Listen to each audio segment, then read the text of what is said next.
Um, yeah. What I came over here to talk about is um, how families and children are much needed to get certain skills early on in life. Um, Early intervention is very much something I am very passionate about. Early intervention should not be stemmed for children with disabilities. Early intervention need to be for all children. And it will help you understand. I'm going to try to help y'all understand what I'm talking about.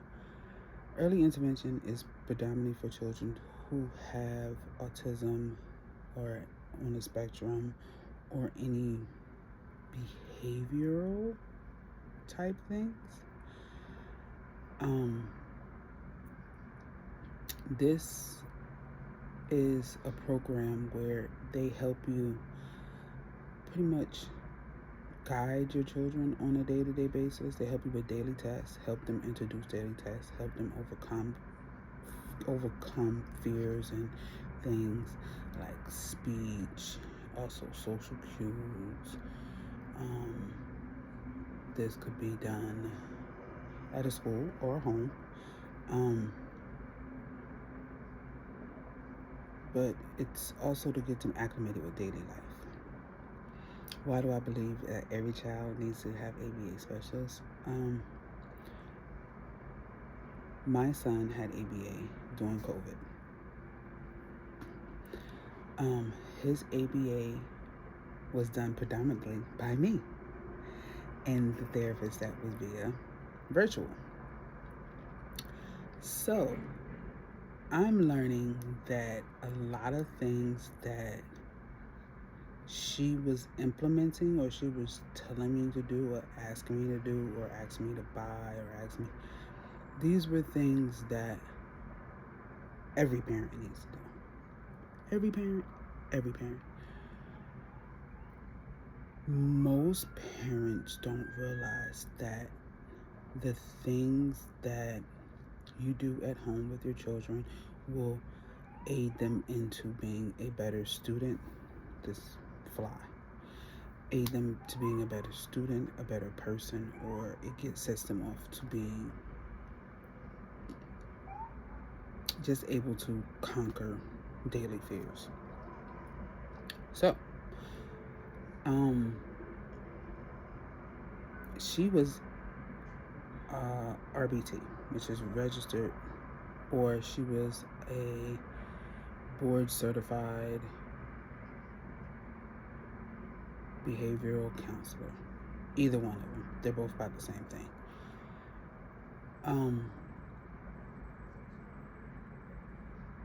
What she did was implement daily things. He had two. He had one when they were actually able to do stuff in person, and then he had the one that was virtual. So the first one was virtual. That's when he was about 3, and it was part of early intervention. I believe early intervention, like I said, belongs to every child. Every child needs an early intervention. Why? Because you could see skills that your child can do on a daily basis. So,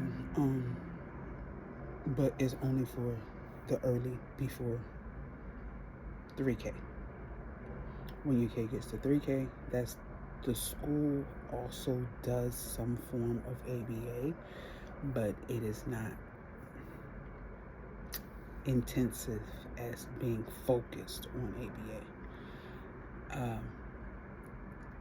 What it does is, but go back to what I was talking about. So he would get the services because this was COVID, so he got it for the first, for I think between 2 to 3.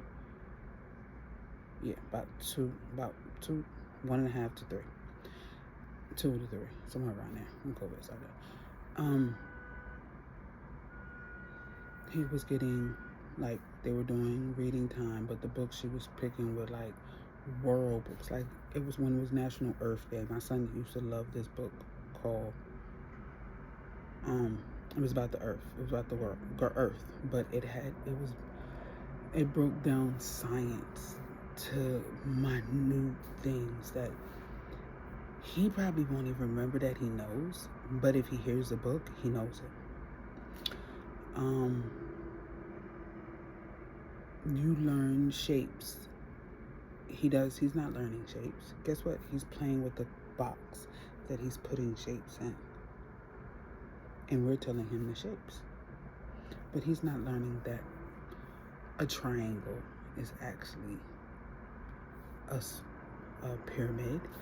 He's not learning that a circle is actually a sphere, but there's a 3D shape. So guess what he's learned in that little aspect of time that he's playing, and you're not understanding that he's learning how to fit things properly into a box or fit things properly into anything.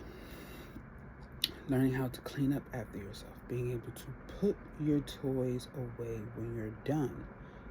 This is a skill that most parents be like, oh, put your toys up, put your toys up, put your toys up.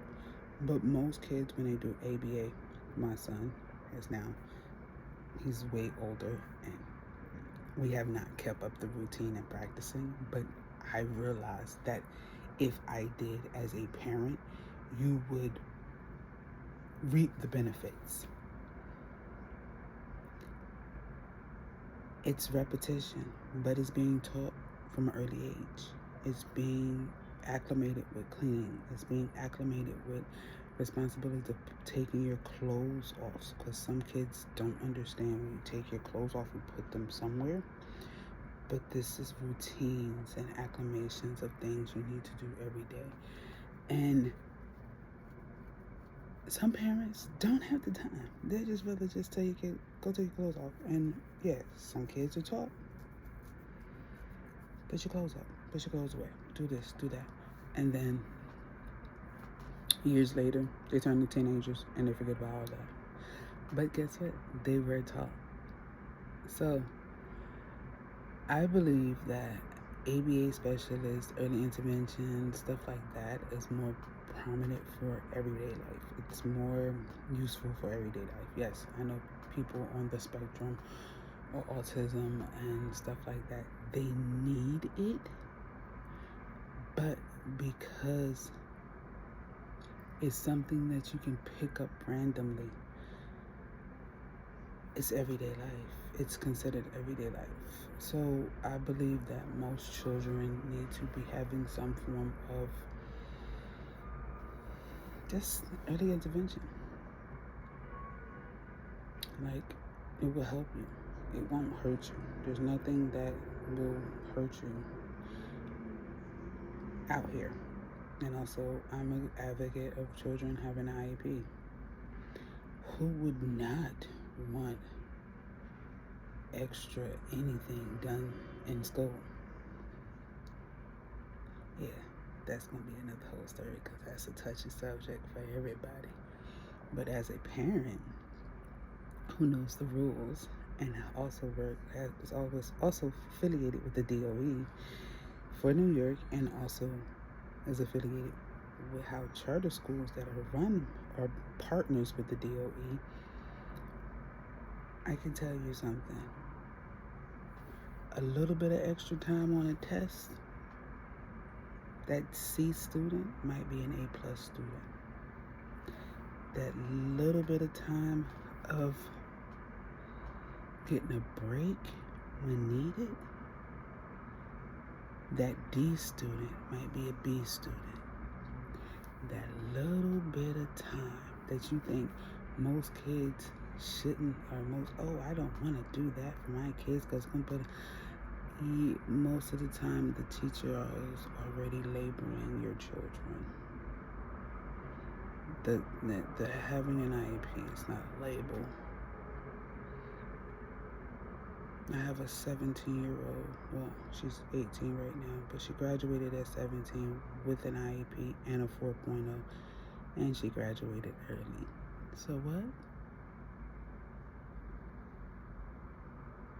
Let that one sit for a minute. I know this is a 10-minute video. Wasn't trying to be this video, but I knew early intervention would go into IEPs, because that's what it's going to end up doing. but I'll explain more about IEPs later.